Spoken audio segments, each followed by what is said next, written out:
नमस्कार मित्रांनो, गेल्या 2.5 महिन्यांपासून देवमूर्ती येथे जालना नांदेड समृद्धी महामार्ग बाधित शेतकऱ्यांचं आंदोलन सुरू असून सरकारने 2.5 महिने उलटून देखील अद्याप तोडगा काढण्याच्या काही हालचाली केलेल्या नाहीत। त्यामुळे अखिल भारतीय मराठा महासंघ, मराठा क्रांती मोर्चा, लवजी शक्ती सेना, छत्रपती फाउंडेशन, युवा सेना या संघटनांमार्फत जिल्हाधिकारी कार्यालय येथे आज निवेदन देण्यात आले। लवकरात लवकर तोडगा काढून या शेतकऱ्यांना न्याय देण्यात यावा, नसता समृद्धीबाधित शेतकऱ्यांसाठी रस्त्यावर उतरून रणसंग्राम करण्यात येईल। 16 जुलैपासून बेमुदत जिल्हा बंद देखील पुकारण्यात आलेला आहे। त्यामध्ये या सर्व संघटना सहभागी असून वेळ प्रसंगी कायदा व सुव्यवस्थेला हादरा बसू शकतो। त्यामुळे आता शेतकऱ्यांचा अंत पाहू नये, जिल्हाधिकाऱ्यांनी मुख्यमंत्र्यांपर्यंत पाठपुरावा करून शेतकऱ्यांना न्याय मिळवून द्यावा अशी मागणी यावेळी करण्यात आली। पाहूयात संघटनांच्या पदाधिकाऱ्यांनी काय म्हटलं आहे।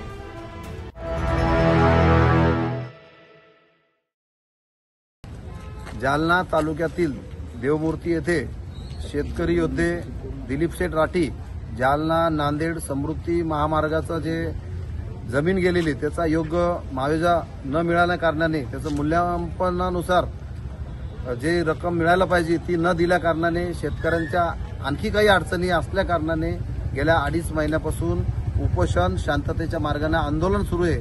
तेही प्रशासनाला आणि सहकार्याला सहकार्य करत, परंतु प्रशासन आणि हे जे शासन आहे कुठल्याही प्रकारची दखल घेत नसल्या कारणाने आदरणीय आमदार अर्जुनरावजी खोतकर यांनी हा प्रश्न अधिवेशनात सुद्धा मांडला। त्याचबरोबर विरोधी पक्षनेते अंबादास दानवे साहेब यांनीही मांडला। जर दोन्ही सत्तेतले आणि विरोधातले दोन्ही नेते हा प्रश्न जर लक्षवेधी करत असेल आणि दिलीप शेठ राठी यांच्यासोबत ज्यांचे जे सहकारी या शेतकऱ्यांसाठी प्रश्नासाठी अवरात्र आंदोलन करत आहे, वेगवेगळ्या पद्धतीचे विहिरीमध्ये उड्या मारणे, कोरड्या विहिरीत उड्या मारणे, वल्ल्या विहिरीत काही शेतकऱ्यांना तर पाहुणं सुद्धा येत नाही, त्या ठिकाणी पोलीस बंदोबस्त तगडा आहे। पण शांतता सुव्यवस्था अबाधित ठेवण्यासाठी आदरणीय पोलीस अधीक्षक साहेब त्याचबरोबर जिल्हाधिकारी साहेब यांनी स्वतः यामध्ये लक्ष घालून ही घटना, जालन्यातली घटना मुख्यमंत्र्यापर्यंत जातीनं व्यवस्थित वस्तुस्थिती मांडावी अशी अपेक्षा आणि येणाऱ्या काळात जे व्यापारी महासंघाने बंदचे जे आवाहन केलेले आहे त्यामध्ये मराठा महासंघ, लवजी शक्ती सेना, युवा सेना, छत्रपती फाउंडेशन, साहित्यरत्न फेस्टिवल आणि सर्व शेतकरी बांधवांना सोबत घेऊन आम्ही त्यामध्ये सहभागी होणार आहे। गेल्या 2.5 महिन्यापासून माननीय दिलीप शेठ राठी यांच्या नेतृत्वामध्ये शेतकऱ्यांनी या ठिकाणी आंदोलन उपोषण अन्नत्याग उपोषण त्या ठिकाणी केलेलं होतं आणि त्यानंतर शासनाने कोणतीही बाजू न मांडल्यामुळे त्या मागच्या आठवड्यामध्ये त्यांनी आत्मदहन आंदोलनाचा इशारा दिला होता। कोरड्या विहिरीमध्ये त्यांनी आत्मदहन करण्याचा एक इशारा त्यांनी दिला होता। आज आम्ही मराठा क्रांती मोर्चा, मराठा महासंघ, लवजी शक्ती सेना आणि छत्रपती फाउंडेशन यांच्या माध्यमातून माननीय मुख्यमंत्री यांना निवेदन दिलेलं आहे की आपण तात्काळ यांच्या शेतकऱ्यांचा प्रश्न मार्गी लावावा। आपण जर बघितलं तर आत्ताच आषाढी एकादशी झाली आणि आपला महाराष्ट्र हा वारकरी संप्रदायाचा आहे। मोठमोठ्या दिंड्या या ठिकाणी निघतात, परंतु काही शेतकरीच हे वारकरी असतात, वारकरीच हे शेतकरी आहे। परंतु त्या ठिकाणी आज त्यांच्या तोंडातला घास या शासनाने हिसकावून घेण्याचं काम त्या ठिकाणी केलं होतं।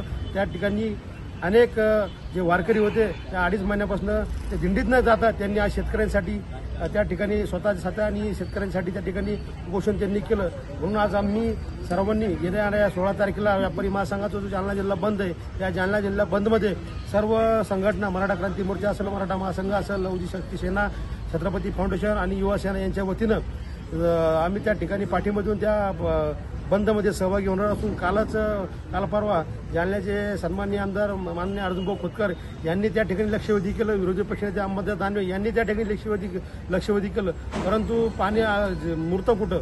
शासनाने तात्काळ या शेतकऱ्यांचे प्रश्न मार्गी लावावेत आणि दिलीप शेठ राठी यांच्या नेतृत्वात हे जे आंदोलन सुरू आहे त्या आंदोलनाला त्यांनी एक न्याय देऊन हे आंदोलन संपवण्यात यावं, नसता येणाऱ्या काळामध्ये शासनाला याचे परिणाम भोगावे लागतील।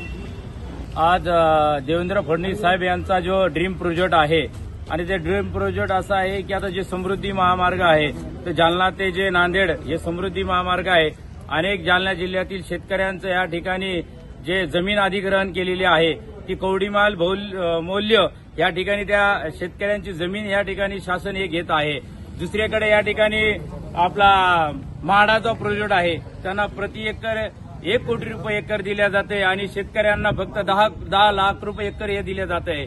या ठिकाणी सन्माननीय आमचे जालना जिल्ह्याचे आमदार अर्जुनभाऊ खोतकर साहेब, विरोधी पक्षनेते अंबादासजी दानवे साहेब या ठिकाणी सभागृहामध्ये त्यांनी ही बाजू, या शेतकऱ्याची बाजू त्यांनी या ठिकाणी मांडलेली आहे। जगाचा पोशिंदा येत्या 60 ते 70 दिवसापासून उपोषण करतोय, आंदोलन करतोय। या ठिकाणी शासन प्रशासन याच्याकडे दुर्लक्ष करतंय। आमच्या ह्या ठिकाणी मराठा महासंघ असेल, छत्रपती फाउंडेशन असेल, लवजी शक्ती सेना असेल किंवा लोकशाहीर अण्णाभाऊ साठे या लोकशाहीर अण्णाभाऊ फेस्टिवलच्या वतीने व युवा सेना याच्या वतीने आम्ही या ठिकाणी कलेक्टर साहेबांना विनंती केली आहे की ज्या ठिकाणी आपल्या राज्याच्या मुख्यमंत्र्यांना या ठिकाणी निवेदन पाठवा आणि या शेतकऱ्याच्या व्यथा आणि बाजू या ठिकाणी त्यांनी मांडल्या पाहिजे। जर आता जर त्यांच्या बाजू या ठिकाणी त्यांनी मांडल्या नाही ते सर्वसामान्यापर्यंत, सर्व समाजापर्यंत आणि सर्व कष्टकरी, कामगारी, शेतकरी आणि विविध सामाजिक संघटनेच्या चळवळीतील कार्यकर्त्याच्या हाती हा लढा आम्ही या ठिकाणी घेणार आहोत। आणि त्या शेतकऱ्याची बाजू आणि आम्ही या ठिकाणी जर प्रशासन ऐकत नसेल तर आम्ही ठणकावून सांगतो की आम्ही रस्त्यावर येऊन ही लढाई आम्ही या ठिकाणी लढणार आहोत आणि जिंकणार आहोत। जय महाराष्ट्र। लवजी शक्ती सेना युवक प्रदेशाध्यक्ष सचिन क्षीरसागर। सरकारला जाग कधी येईल? जगाचा पोशिंदा आज विहिरीत उड्या मारायला लागला, त्यात उड्या मारायला लागला, जाग कधी येईल? आज जालन्याचे आमदार अर्जुनभाऊ खोतकर तसेच विरोधी पक्षनेता आपले अंबादासजी दानवे साहेब यांनी जो मुद्दा उचलला त्याच्या जाग कधी येईल सरकारला? जर जाग नाही आली तर मंत्र्याला जालन्यात आम्ही फिरवू देणार नाही। काय ना आपले सुनील रत्नबारके, छत्रपती फाउंडेशन, जालना। शेतकऱ्यांच्या प्रश्नासाठी गेल्या अडीच महिन्यापासून दिलीप सेठ राठी व त्यांचे सहकारी देवमूर्ती इथे उपोषण करीत आहे। त्यांना पाठिंबा म्हणून विविध संघटना व मराठा महासंघ यांच्यातर्फे निवेदन देण्यात आले आणि अधिवेशनात जालन्याचे आमदार श्री आमचे अर्जुनभाऊ खोतकर यांनी सुद्धा आवाज उचलला होता। यांचा लवकर निर्णय घेण्यात यावा ही विनंती।